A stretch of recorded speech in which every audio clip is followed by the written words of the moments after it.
Hello guys, स्वागत है आपका सिटीजन सी चैनल पर। और आज आप देखने वाले हो 2006 में आई underrated British horror thriller movie Broken का ब्रेकडाउन, जिसके राइटर डायरेक्टर हैं साइमन बोयस और एडम मेसन। मूवी काफी एक्सट्रीम है और ऐसा बताया गया है कि एक सच्ची कहानी पर बेस्ड है। अगर आप एक्सट्रीम वायलेंट कंटेंट नहीं देख सकते तो इस वीडियो को यहीं पर स्किप कर दो। बाकी इस मूवी से रिलेटेड मजेदार फैक्ट्स मैं आपको बताऊंगा एंड में। तो अब ज्यादा देर ना करते हुए जल्दी से स्टोरी स्टार्ट करते हैं।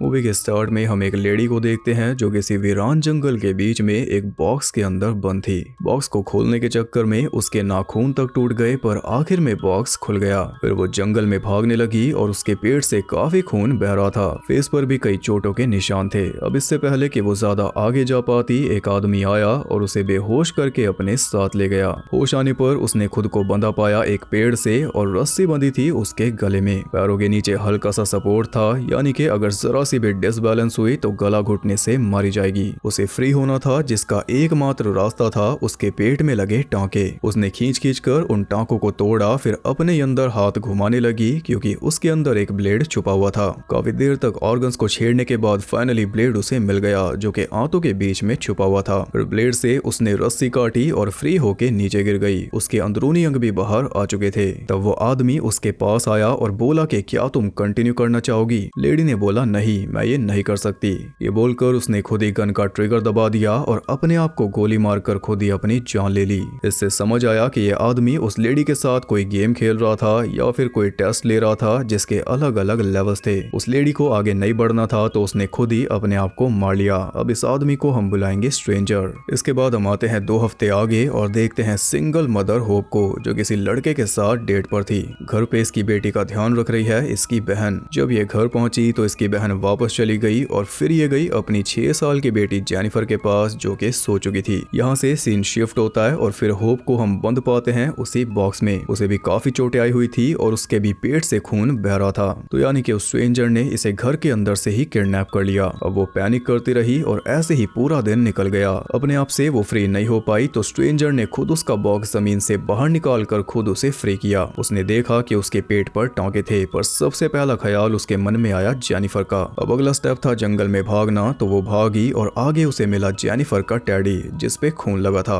उस टैडी को उठाकर वो रोने लगी। तभी स्ट्रेंजर आया और उसे बेहोश करके अपने साथ ले गया। होश आने पर उसने भी खुद को पेड़ से बंधा पाया और सामने वाले पेड़ पर एक लड़की की लाश लटकी हुई थी, जो टाइम रहते फ्री नहीं हो पाई, यानी कि ये लेवल पार नहीं कर पाई। स्ट्रेंजर ने आकर होप को एक नुकीली लकड़ी दी अपने टांके उखाड़ने के लिए। सामने लटकी लाश को देखकर वो समझ चुकी थी कि उसे क्या करना है और जेनिफर के लिए उसे करना ही था। तो उसने भी अपने टांके उखाड़े और फिर अपने अंदर से वो ब्लेड निकाला। इसके बाद रस्सी काट कर वो फ्री हो गई। तो स्ट्रेंजर उसके पास आ गया और उसने वही सवाल पूछा कि क्या तुम कंटिन्यू करना चाहोगी। दर्द इतना था कि कोई भी ना कर देता, लेकिन होप को जेनिफर के पास जाना था, इसलिए उसने हाँ कर दी। तब स्ट्रेंजर ने होप को पैचअप किया, यानी कि फिर से टांके लगाए। इसके बाद उसे घसीटते हुए वो लेकर गया अपने कैंप पर। होश आने पर होप ने अपने पैर को चेन से बंधा पाया और वो चेन्स बंधी थी एक पेड़ से। स्ट्रेंजर ने उसे पानी दिया तो वो जल्दी से सारा पी गई, क्योंकि 5 दिनों से कुछ खाया पिया नहीं। उसे इस बात का सब्र था कि जेनिफर का टैडी उसके पास है। वो स्ट्रेंजर से पूछती है कि मेरी बेटी कहाँ पर है, लेकिन स्ट्रेंजर कोई जवाब नहीं देता।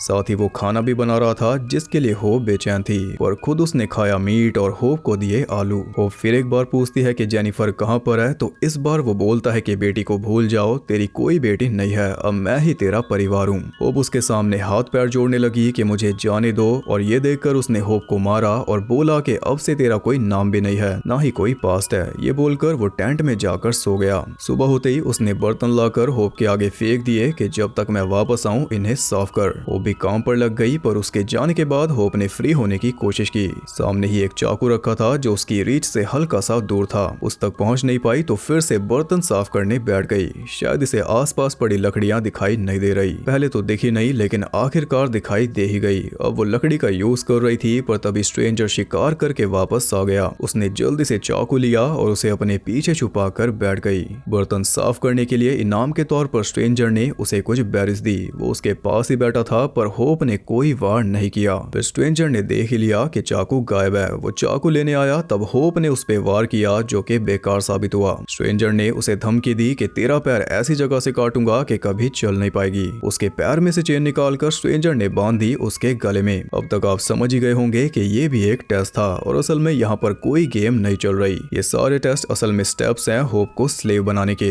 ये इसकी सारी मानसिक फ्रीडम खत्म कर रहा है ताकि ये जिंदगी भर इसके गुलाम बनकर रहे, कभी फ्री होने का सोच ही ना पाए। वो ख्याल ये इसके मन से निकाल रहा है इन सब टेस्ट के जरिए। उसने होप को गार्डनिंग वाली बुक दी और फिर अपना गार्डन भी उसे सौंप दिया। अब यही सब्जियां उगाएगी और अगर जरा भी चूक हुई तो उसका हर्जाना भी यही भरेगी। फिर खाना बनाने का काम भी उसे दे दिया। होप अब तक समझ ही नहीं पाई कि आखिर वो यहाँ पर क्यों है। उसे पता ही नहीं कि वो गुलाम बन चुकी है। जो भी स्ट्रेंजर बोल रहा है वो करती जा रही है कि आखिर में सब खत्म हो जाएगा और ये मुझे जाने देगा, जबकि ऐसा होगा नहीं। रात में जब वो सो रही थी तो स्ट्रेंजर उसके सामने बैठकर उसे घूर रहा था। इसके मन में क्या चल रहा है वो हम जानते हैं, लेकिन उसने कुछ नहीं किया। अब होप गार्डन को संभाल रही थी तो उसने देखा कि गार्डन में फूल उगाए थे। ये देखकर होप को थोड़ा अच्छा लगा और तभी स्ट्रेंजर ने वो फूल उखाड़ दिए। उसने बोला कि इन्हें खा। होप ने नहीं खाए तो उसने फेंक दिए। उसके मुताबिक फूलों का इस गार्डन में कोई काम नहीं, जिसे खा नहीं सकते उसे उगाए क्यों। फिर पेड़ से चेन खोलकर वो होप को तालाब पर लेकर गया, जहाँ पर होप को उसी के सामने नहाना पड़ा।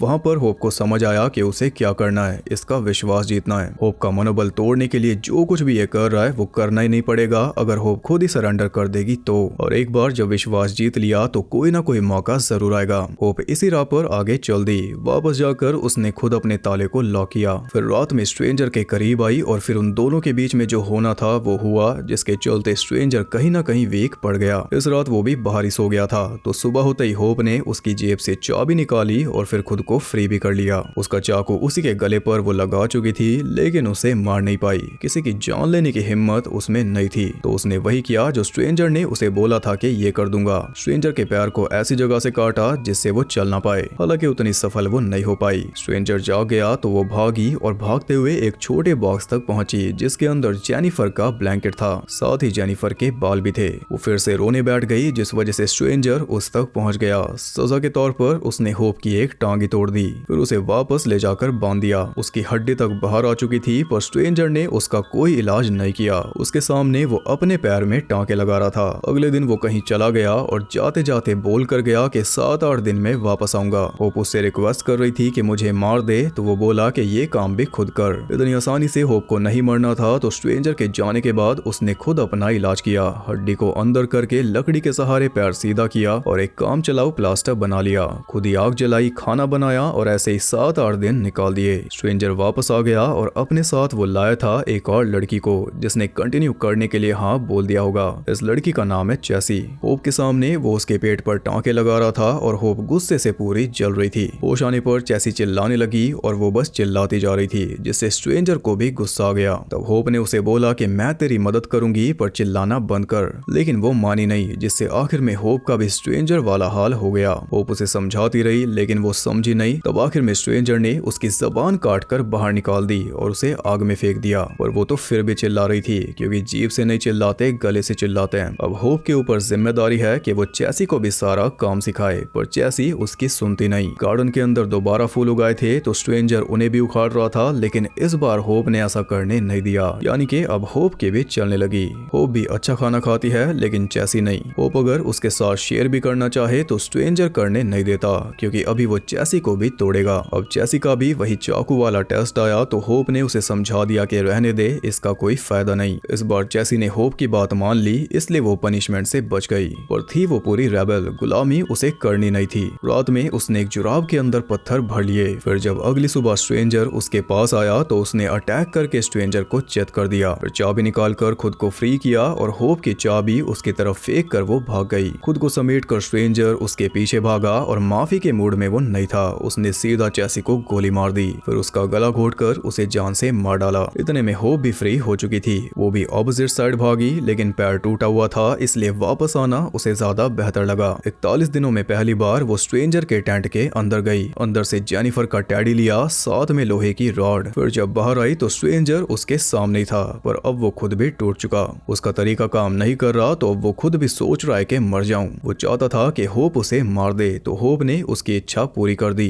मरने से पहले उसने बोला कि उस साइड मत जाना, वो जगह सेफ नहीं है। होप ने अच्छे से मार मार कर उसका हेड क्रश कर डाला। फिर टैडी लेकर वो उसी साइड भागी जहाँ पर जाने के लिए स्ट्रेंजर ने मना किया था। आगे उसे एक शेड मिला जिसके अंदर कोई बंद था और वो थी जेनिफर। अपनी बेटी को जिंदा देखकर उससे रहा नहीं गया। दरवाजा अंदर से बंद था और दरवाजे के साथ अटैच था एक ट्रैप। होप ने इतना सोचा नहीं, बस जल्दी से वो दरवाजा खोल दिया, जिस वजह से बारूद फटा और ढेर सारी कीलें होप के चेहरे में धंस गई। होप की दोनों आंखें चली गई। अब वो जेनिफर को देख भी नहीं सकती, तो इस जंगल से बाहर कैसे निकल पाएगी? इसका जवाब हमें नहीं मिला, क्योंकि यहीं पर ये मूवी एंड हो गई। हैप्पी एंडिंग होते होते रह गई। मूवी के अंदर कुछ सीन्स तो बहुत ज्यादा अनसेटलिंग थे। हालांकि ये कौन सी सच्ची घटना पर बेस्ड है उसका रेफरेंस नहीं दिया गया, तो बता पाना मुश्किल है कि ये क्लेम कितना सच्चा है। मूवी के डार्क और एक्सट्रीम नेचर को देखकर तो यही लगता है कि अगर सच्ची घटना ना हो तो ही ठीक है। तो बात करते हैं कुछ अनसुने फैक्ट्स के बारे में। बजट था इसका 5 लाख पाउंड्स और कमाई कोई भी नहीं जानता।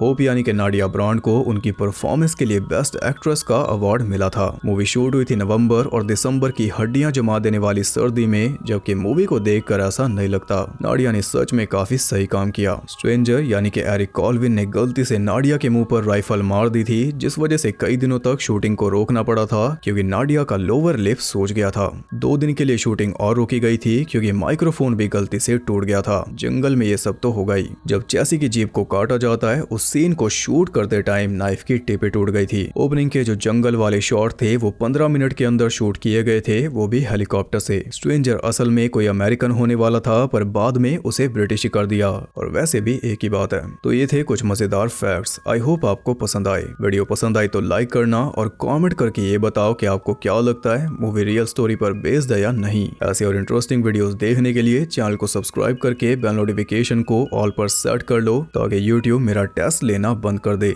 और ज्यादा कनेक्टेड रहने के लिए आप मुझे इंस्टाग्राम पर फॉलो कर सकते हो, वहां आपको बहुत कुछ जानने के लिए मिल जाएगा, और साथ ही बाकी जगहों पर भी, जिनके लिंक्स आपको मिल जाएंगे नीचे। मैं आपसे मिलूंगा अगली वीडियो में, तब तक के लिए सबको बाय।